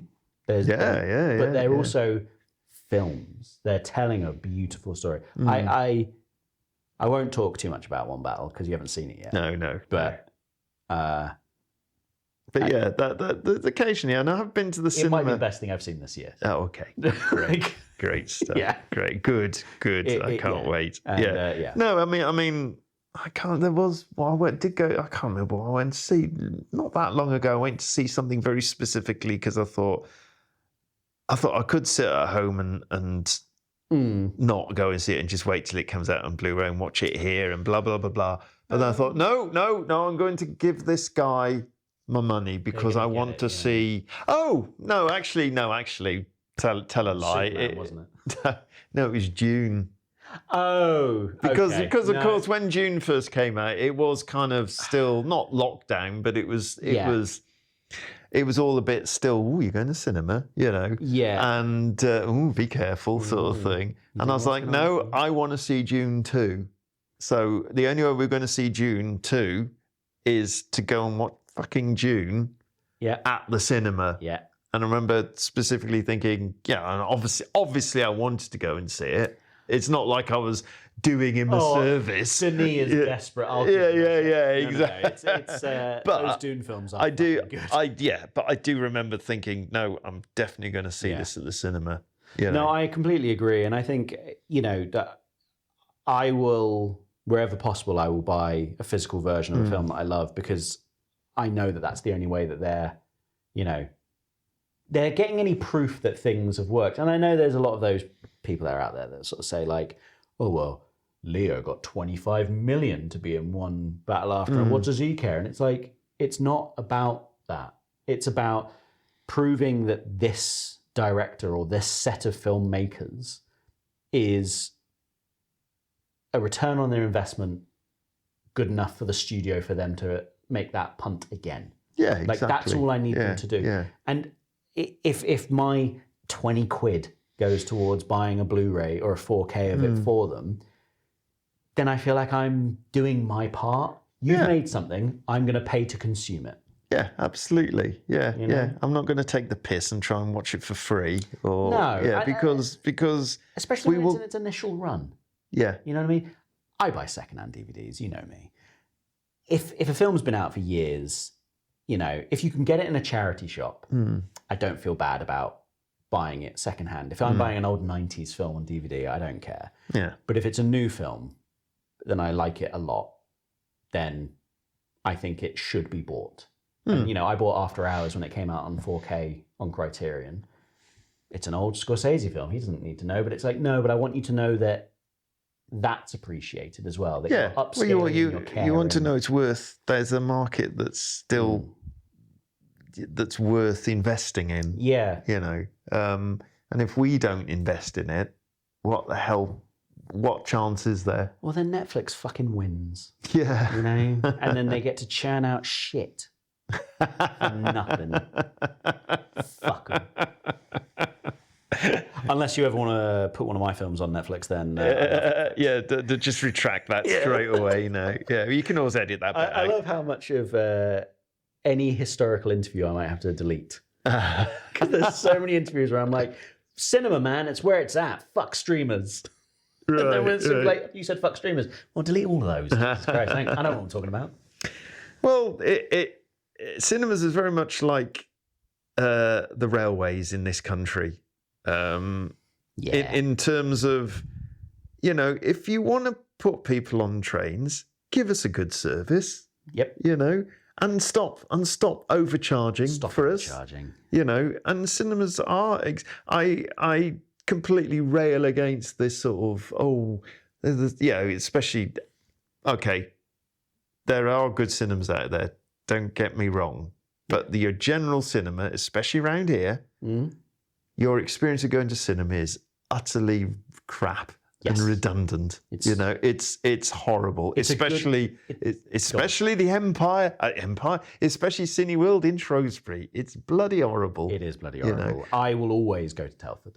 Yeah, and that's the only reason to go to Telford. They've got what else? Wagamama's. That's another reason. That is okay. Fair enough. All right, Wagamama's. That's about it. And an IMAX. Yeah. No, that's it. I agree. I think I think that the actor cinema going now in those sort of terms is just deeply unpleasant. But I will say, and overpriced. Cinemas overcharging for the tickets. From working at a cinema, I know that a cinema only makes its money on the concession stand. I know that too. Yeah. So cinema tickets going up, sure.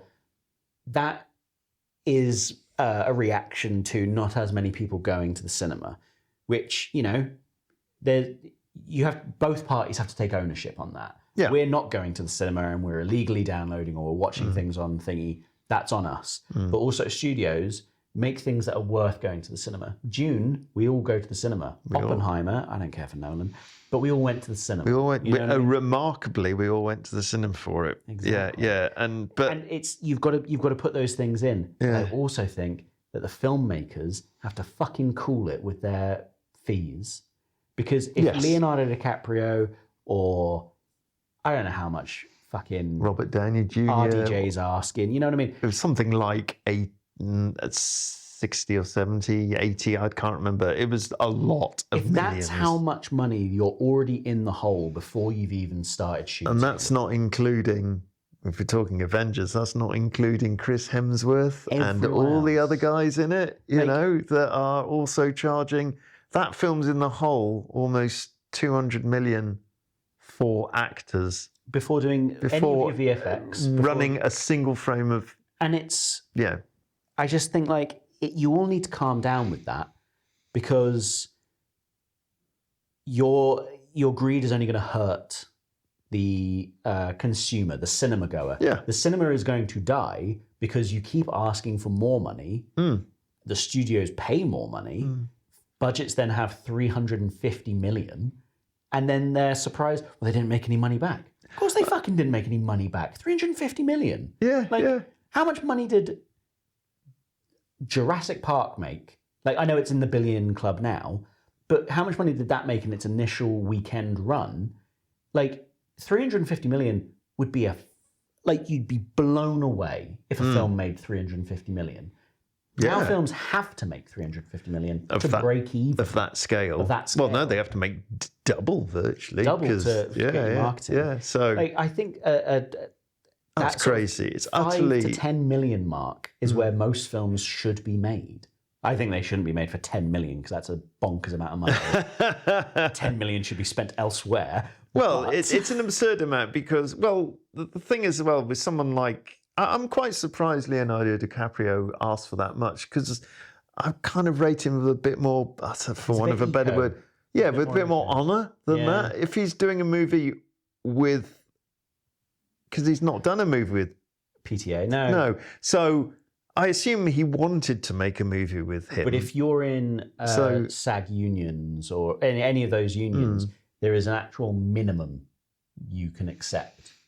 And obviously, 25 million is not the minimum. Yeah, exactly. Yeah. But then there's also... I know that. Yeah. Like, I guess he might have done 25 million to be in this film, but it might also be one of those things of like, I can't be seen to do a favour for you for 5 million. You know what I mean? Which I think is shitty. Or they might have come to him. I mean, this is obviously all just... we're hypothesizing, aren't we? But they might have come to him and said, we got this film, the budget is whatever it was, 150 million. Yeah.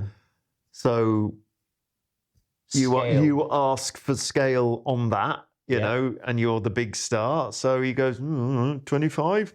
You know, I don't know. And also, but obviously those scales change when you were first getting your video player, you were happy with a recorded copy of Empire Strikes Back. Yes. And now your 4K home cinema, you're a bit more like... discerning. A bit more discerning. So obviously, just through your own evolution of like however your own setup goes, you do look at things and you're like, 25 mil is not a lot. I do the Avengers for 60, so 25 is nothing. Yeah. And you're like, and also... Well, comparatively, it is nothing compared to Downey Jr., And it's a third... It's a third If he's as taking much. 25, his agent's taking 10%. The equivalent, his PR company, his, management. Yes, of course. You know what I mean? Like, of that 25, he's probably only taking 10. And then you might be getting like taxes on top of that if that's not already in. I'm not saying... I can't believe you're defending. I'm not saying, 20. How can you live on 25? I know. But... You see, the thing also is like when you take that amount of money as well, the pressure, especially for someone like Downey Jr., the pressure on for that film to... That would destroy me. Yeah, but the pressure, the pressure on... You got 80 million in on me. I think... It's not so bad. I don't think it's so bad for something like One Battle After Another, because it's the problem with the unknown quantity of the film. It's not based on it's not a franchise. It's not based on an unknown. It's not based on a property. Blah blah blah blah. It's something totally original. So that always comes with a series of risks. Yes. Something like Downey Jr. taking that amount of money for a franchise that has a certain guarantee of making at least a certain amount of money.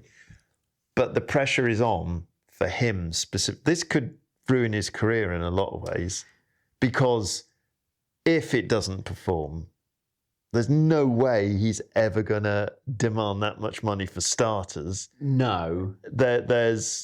It could really damage him, because it'll make him a non-bankable star. Because that movie is basically billed as Downey Jr. in, Yeah. you know. Makes sense.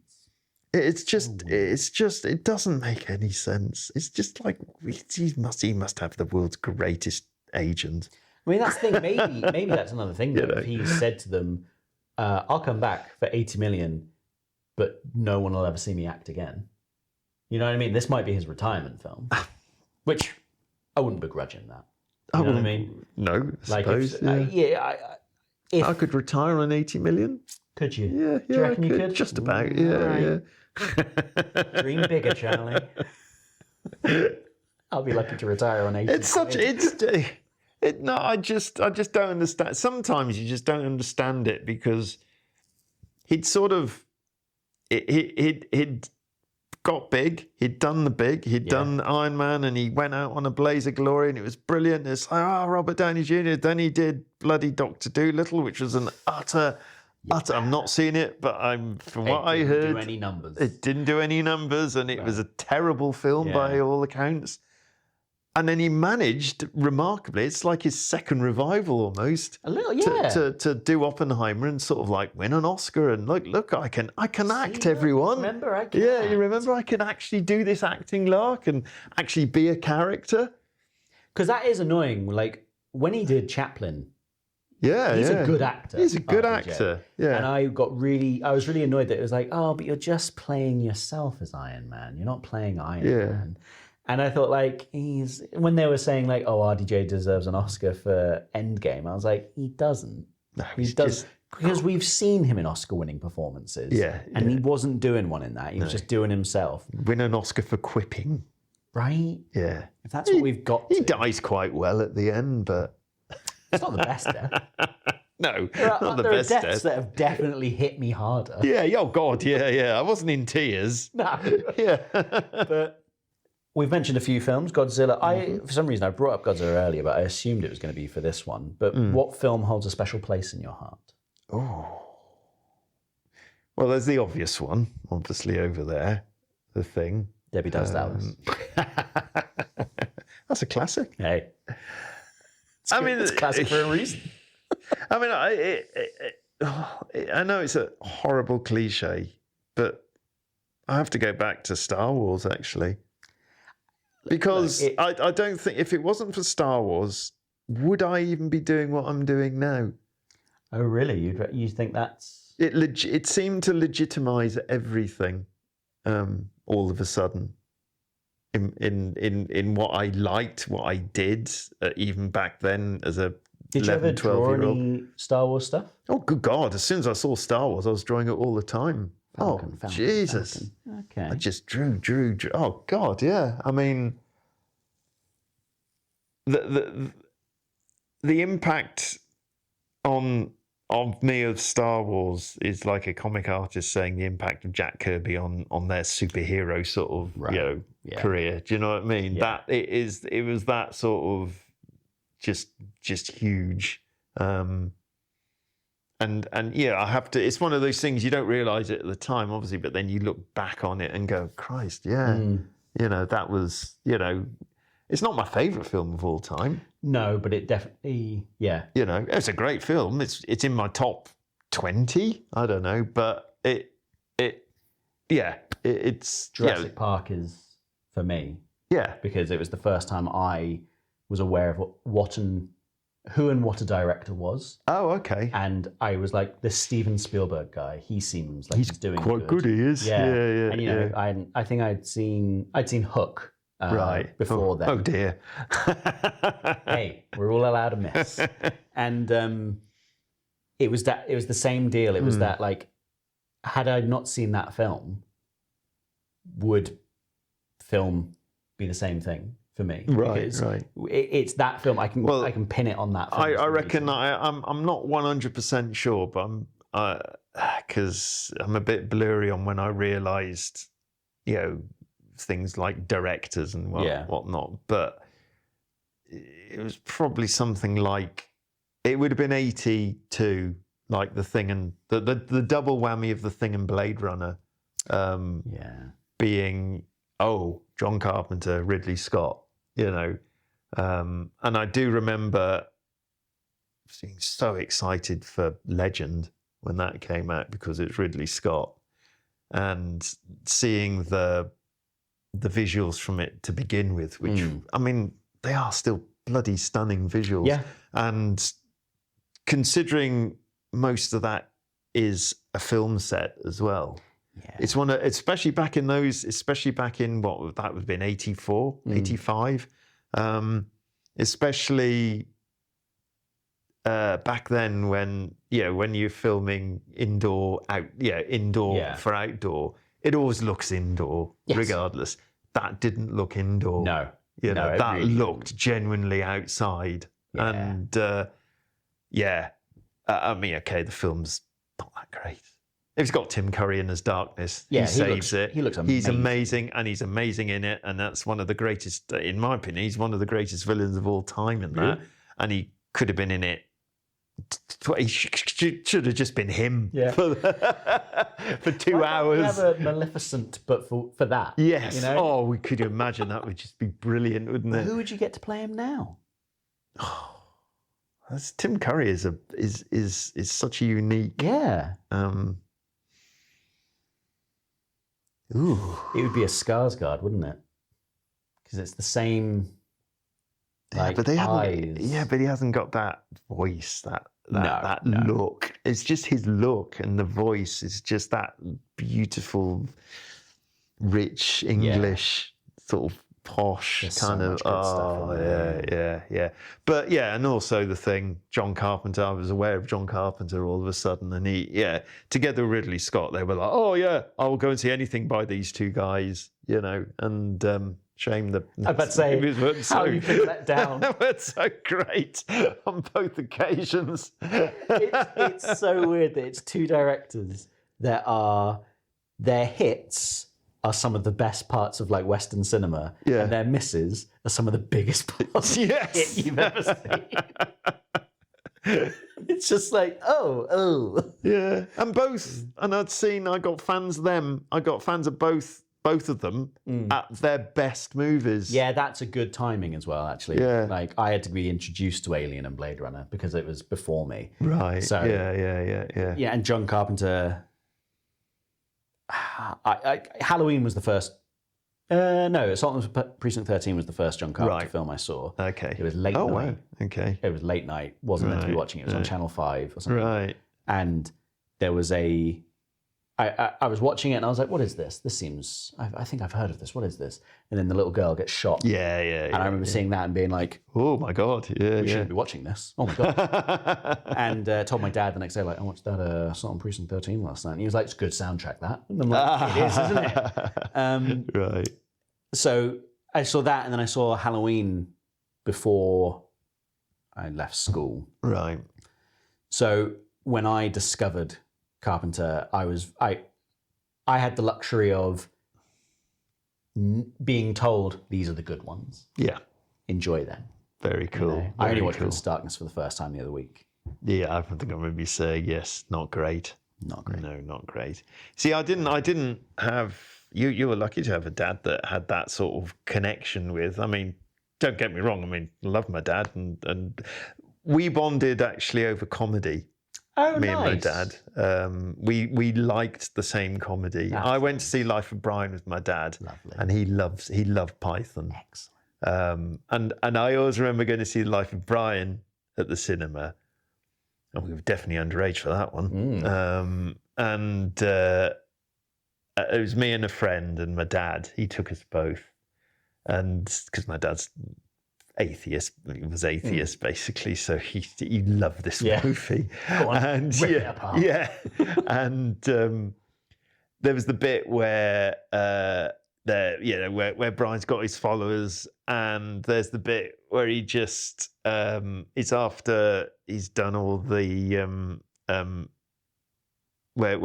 where he falls into the ravine, and there's, I've forgotten the name of the guy. There's the Terry Jones character, the hermit guy, and all that. And he just goes, "Now, why didn't you all just fuck off?" And then John Cleese goes, "Lord, how shall we fuck off?" All that. And that's the first bit of proper swearing in it, I remember. Yeah. And being a well, 79, 80, so being a 13, 14-year-old or whatever, thinking, shrinking my seat, waiting for the swear word, and almost dreading it because I bought the bloody book before. This big, I've still got it, this huge, it's big old volume, the Life of Brian, and because Python would do the screenplay, and then half of it would be, it was similar to what they did with Holy Grail, and then the rest of it was just, you know, kind of comedy book stuff that they'd do back in the day, you know, and so I'd already poured over the screenplay because I was already a Python fan at that age, you know, and so I was just thinking, oh shit, there's this bit where they swear. It's gonna pop off. My father's going to. Oh, what about you know? Yeah. The weird thing was, I didn't care about. I was perfectly fine with all the full frontal nudity. You know, with my dad, it was like, hey, you know. But the swearing was like, because my dad didn't swear basically. Okay. That's probably why I'd never heard him swear. But he was always full frontal nude. Yeah. Even in the shop. Yes. So, what can I get you today? Yeah. Cigar? Churchill or a Petit Corona? So, anyway, I just remember sitting down, it was kind of coming, and I was like starting to shrink in my seat even more, thinking, oh. And when the line came, my dad just burst out laughing. Excellent. And I was like, we're safe. We're safe, yeah. Because my dad hadn't read the script, so he was seeing it just sight on the scene and just, you know, was loving it, enjoying it. But yeah, we bonded over comedy. We bonded over cartoons. He loved cartoons. He would just piss himself over Tom and Jerry and Warner Brothers cartoons. He liked exactly the same cartoon because I didn't like Disney. He didn't like Disney, like the shorts. Yeah. We went to see obviously the big films, stuff, sure. But the shorts we had no time for. But he loved the anarchy of Warner Brothers and of Tom and Jerry. He would just howl with laughter when, you know, when an anvil would fall on Tom and he'd emerge anvil shaped, you know, going beep, beep, blinking in the all that stuff. So, but when it came to movies like non-comedy or whatever, he'd still take me, but we had no real. He wasn't really. He liked movies, but his movies were 30s and 40s. Humphrey Bogart, James Cagney, W.C. Fields, all that sort of stuff. So I kind of liked W.C. Fields. I liked, even as a kid, I liked that sort of acerbic humour. Marx Brothers, I enjoyed them. Again, Groucho Marx, that acerbic, insulting, sarcasm, all that sort of stuff was great. And that's really early. Like that you can see the influences of absurdist comedy in Groucho. In Marx Brothers, 100%. Bonkers and like, how did you get there? Like, how did your brain get to that point? Yeah. Good. Well, I always remember again when I was young. There's I can't remember what Marx Brothers movie it, but there's a bit where Harpo's just leaning against the wall, and they walk past them and go, "What are you doing?" He goes, "I'm holding the wall up," and they just go. So he moves away and the wall falls down. It's great stuff like that. It's just brilliant. Yeah. So, but going back to what we were originally saying was like, I think discovering Carpenter and discovering Ridley Scott and all that stuff was a purely on my own sort of thing. Right. There was no one to say. Yeah, like your dad saying, or your dad going, great soundtrack or anything like that. My dad was blissfully unaware of movie soundtracks or anything like that, you know. So it would be like, he would go and take me to Star Wars or whatever and just sit there smoking his cigar and enjoying it or whatever. It's the film of the time. Yeah, exactly. But you ask him about Star Wars, he wouldn't have had a clue, you know, any. So.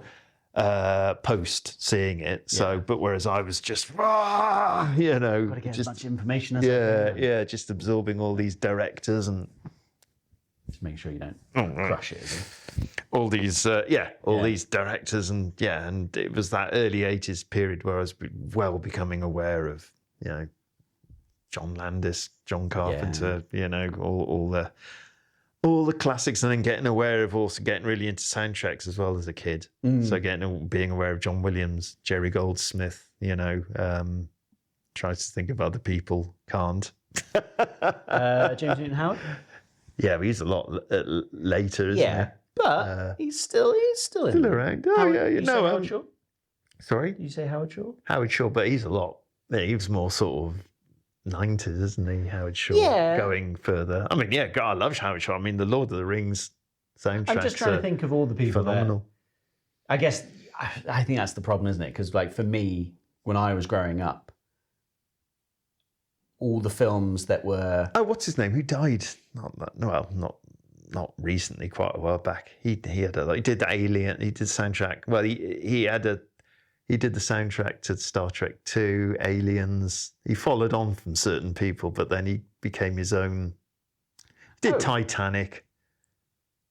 James Horner. Yeah. He's part of that whole. Yeah. 80s, 70s, 80s, 90s. Yeah. No, I think because I was a different generation, obviously, I think that all the 80s and 90s stuff, the composers get lumped in the same one for me because they were in my head, 80s and 90s films are in the same bracket. 70s films are in a different bracket. Yeah. 60s are in a different bracket and then newer. But 80s and 90s were always like, anything from the 80s and 90s is about the same. Obviously, growing up, I've changed that view, but I put those kind of scores in with the same thing. But yeah, I think, having people to direct you into not direct you into a taste, but sort of like going, that is good, that's always a nice thing. And having like your dad being, laughing along with Python, that could have easily have gone the other way where you're, dad doesn't like it. Well, then I've got to love it more. Or, I think I'd have been very disappointed. Because I didn't have a sense of humour. Yeah, well, I because we thought we did share this sense of humour, so I think I've been really disappointed if he didn't like it because I knew he liked Python. Because I remember sitting there watching, the old TV show with him, and I must have seen at least Holy Grail before. I can't remember. I might not have done actually. I can't remember. Holy Grail was the first one I saw. Right. But Dad got me that. Yeah, that's cool. Dad also introduced me to Vic and Bob. Sorry? Dad also introduced me No to way. Not really, as in the show, not personally. No. So it was because of Dad that wow. I am just aware of Vic and Bob. And, oh my God. Yeah, that is really cool. How old would your dad have been? So that was what? Dad's 73. So he would have been what? Vic and Bob were mid to late 80s when they started, isn't it? So he'd have been what? Late 30s? Mid to late 30s, because that's when I was. I suppose that's a good age to be into that. Yeah. You're and not, also, because you're not being all huffy and puffy and traditionalist at that age. Definitely not Dad. No. But and I don't know whether Dad had ever seen Vic live. Oh right, because of course. Dad was in and around London at that time when those guys would have been doing their bits. Doing the thing at that. I can't remember where the pub they used to do it at, wasn't there? There was a specific. Anyway, But so I don't know if he ever saw him. So it might have been because I remember he went and saw French and Saunders live, and he said that was the weirdest thing seeing those guys live because it was you're bigger than I've only ever known you of people on the telly. So it's weird that seeing you live. And whereas with Vic and Bob, he's no, that just seems like such a accessible, that's for everyone. Everyone should love this. But gotcha. Yeah. Very cool. Oh. So what is your controversial opinion on a famous film? I don't like the Nolan Batman films. Fucking ain't right. Is that controversial enough? It is. And I agree with you 100%. I don't mind Batman Begins. No, that's the best of the three. Yeah, 100%. Yeah. And I don't like them. I can sort of appreciate them for what. Yeah, there's elements. There's elements in them that are good. Yeah. Do you know what I mean? No, they're not badly made films. Exactly. Yeah, but at the end of the day, it's a guy running around in a bat suit. Put on the stupid voice. Yeah, get fucked. And that's why it clashes, isn't it? Yeah. Because Nolan's trying to do Batman for real. Yeah. And yet he gets bloody Bale to do the stupid voice. Like, if you want to do Batman for real, he would be in the shadows, mercenary. Maybe he's covering his face. Yeah. He'd be doing that. He wouldn't be wearing a bat suit. Also, if he was doing Batman for real and Batman or Bruce Wayne wanted to clean up this town, he'd do it by running for office. Like, I know his dad did it. But exactly. Yeah, I just think in that world, that Batman does not work. Doesn't work. Yeah, exactly. And you can. I feel like Matt Reeves' Batman proved that you can do a slightly more serious world, but also embrace the absurdity. Yes, I totally agree, because it almost went so dark it came out the other side. Yeah. Because the Nolan ones are dark, and I'm not just talking about color palette. I'm just but themes. But Matt Reeves comes along and literally just piles it on so much that it's kind of okay, okay, yeah, okay, I can live with that. I can get that. Yeah. You got what's his name going around looking like a proper emo kid. You're going, I can get this because Also showing the black paint around the eyes for the first time. Yeah, because when Keaton rips it off in Batman Returns, and he's like black paint. Nothing. Yeah. Hey, what happened there? Some fucking wet wipes with you, man. Jesus Christ. No, I'm pleased to say that about Batman. No, that's the only bit I don't like about the Burton films is when he does take the mask off, because it's also, he rips it off and it's the rubber sort of serrated sort of bits of rubber, and you're going, that's just emphasizing the fact of what it is, and it's not meant to be that though. It should be some sort of highly sophisticated kind of. It's just a rubber mask. Yeah, and you're peeling off, and it's all this serrated sort of thing. It just gives it away. It's almost like revealing your special effect. You say, this is how we do it, kids. It's just latex. It's fine. Yeah. No, but that's the only bad thing about Batman Returns, because that's the best Batman film. Well, apart from the '66 Batman. There's nothing wrong with those first two Batman films. Oh, the 89 and 92? Yes. There's nothing wrong with those Batman. They are the best Batmans. Yeah. By far. That one, then the Batman. Yeah. And I think Ben Affleck got he could have been a good shot. He could have been a good Batman if he was in a non-Zack Snyder. 100%. I think he would have been an excellent. And he had the chin. Christian Bale as Bruce Wayne. Oh, fine. Absolutely. Perfect as a Bruce Wayne. Well, that's the only saving grace to the Nolan ones, is the fact that Bruce Wayne is finally more interesting than Batman. Yeah, he's doing things. Yes. Whereas, that's the only bad side to the Burton ones, is Bruce Wayne might as well not exist. Yeah, he's such a damp piece of lettuce. Yeah, exactly. Throughout the whole thing. Yeah. You just want him to get back into costume. I don't believe that you could get Vicky Vale. Yeah, but I believe that Batman could. Yeah, exactly. Yeah. But no, I agree with that one. Yeah. I suppose I've already voiced my other controversial opinion, which is about cinemas. Yeah, I think that's. Yeah, every podcast you listen to about the cinema. Yeah, they're always waxing lyrical about the cinema. I was thinking, no, my experience, especially in the last 20 years of going to the cinema, is uncomfortable seats positioned in the wrong way, that your head's being tilted forward, so you can't. So you seem to be watching the film with your eyes sort of trying to look up that way. You're having to tilt. The whole shit your neck up. Yeah, and it's not comfortable.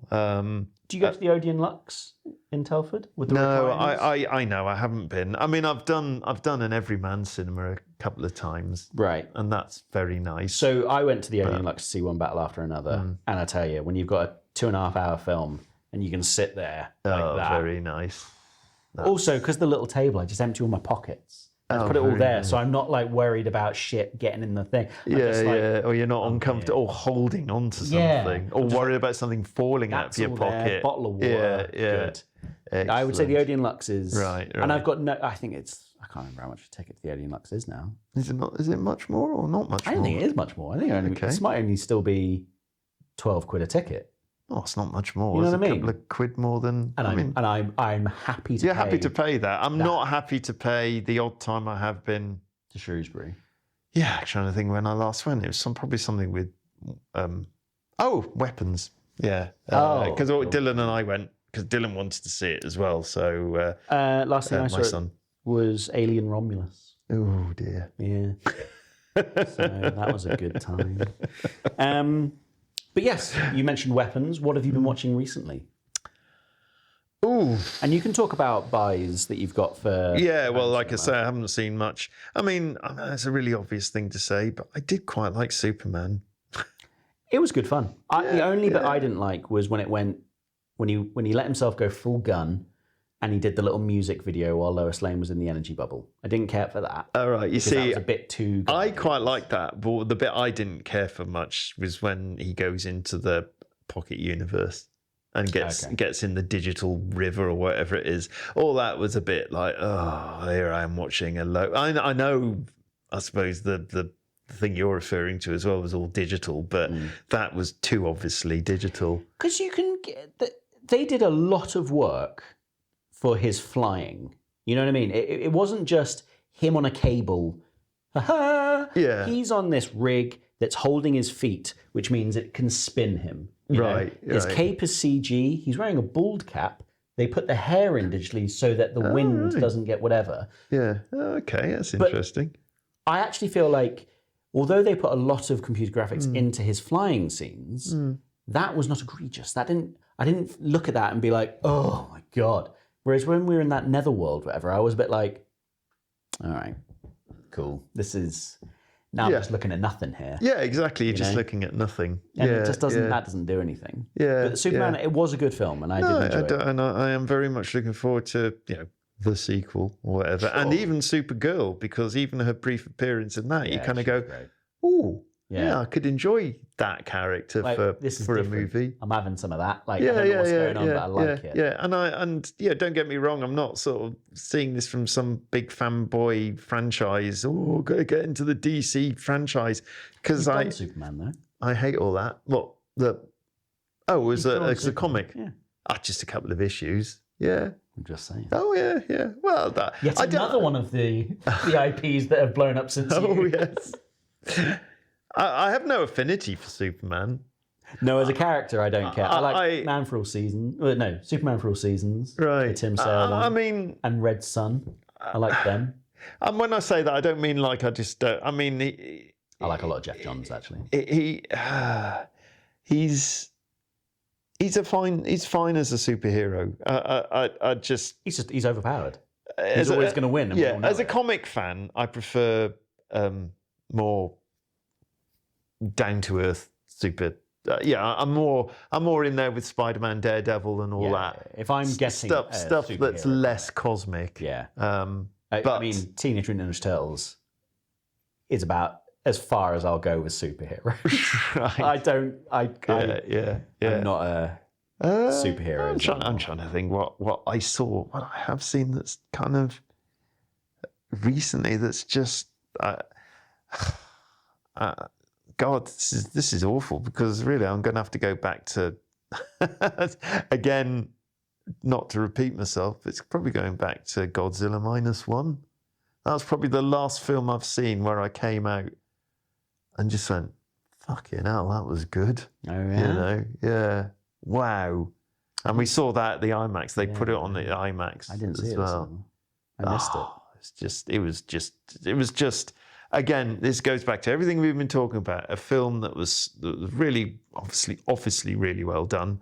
Special effects are incredible, and it was made for less than 10 million. Right. Yeah, you go. Right. Yeah. So it can be fucking done. Yes. Right? This is a film about a giant monster that there's a sequence where it just stomps through good old Tokyo, and it's got crowds, it's got this, it's got that, and you're thinking for less than 10 million. It can be done. Yeah. And it was a success. And it was a massive success. I mean, God knows what that must have made over, in box office because Yeah. it came to our IMAX in Telford. Yeah. You know, this was a subtitled foreign movie. And they were nominated for an Oscar, weren't they? It won the Oscar. Oh, it won the Oscar. It won the Oscar. So it proves well deserved. that it's like, see, Yeah. it can be fucking done, people. 10 million Yeah. is more than enough. Absolutely.